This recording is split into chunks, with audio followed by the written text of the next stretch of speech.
Sunrise over the Rio Salado, a time to be lost in time.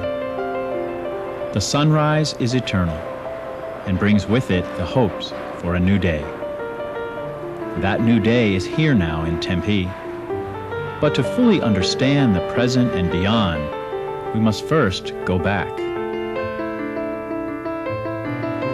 It was the water that brought people here. In ancient times, the water made this desert land fertile and sustained life.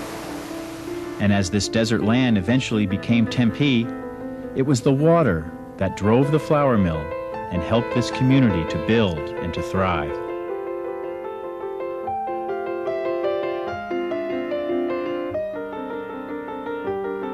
The Salt River has always run through Tempe until a time came that progress and a new series of dams and canals dried up the salt and took the water elsewhere to help the valley and the state grow. For a landlocked community like Tempe, having hundreds of useless acres of dried up river bottom was a real waste of valuable space. The answer, or at least the dream of the answer, came from an ASU architecture class in 1966. Dean James Elmore challenged his urban design students to find a way to put the water back where it belonged. And their idea, their dream, caught on. At least it did in Tempe. In 1987, voters countywide rejected a proposal to transform the Salt River bottom. Communities said no everywhere else, but in Tempe, the majority of citizens said yes. Even so, it would be another 10 years before we could begin construction and make it all happen. A new lake lands in the desert. You heard me right. The city of Tempe breaks ground on it this morning. It's the Rio Salado project. We're very proud to turn the dirt and begin the construction of the Rio Salado Town Lake. I grew up here. I used to play in this river bottom all my life. About a block away, I played Little League baseball. This is unbelievable. This is a great day for me in Tempe. This is going to be fabulous.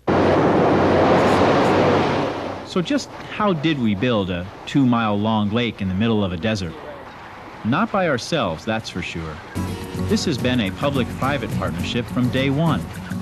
While the city of Tempe sold bonds to cover the cost of building the lake, in time, private sector development around the lake will pay us back for 60% of those costs. And that public-private partnership is making this entire project work without any new taxes. 2 concrete and inflatable rubber dams were built to contain the town lake at the west end and at the east end. A synthetic clay liner was installed on part of the lake bottom. It swells to 20 times its size and keeps the lake bottom impermeable. A series of pump recovery wells also help keep seepage and water loss to a minimum. And if you're wondering what gives the lake walls and edges its unique look, it's called shotcreting, literally shooting concrete into its place. This community has contributed its heart and soul to the Tempe Town Lake. It has taken a lot of dreaming and planning, a lot of blood, sweat, and tears, a lot of believing in the vision of Rio Salado, and then, finally, one last leap of faith. This is a momentous day for the community of Tempe.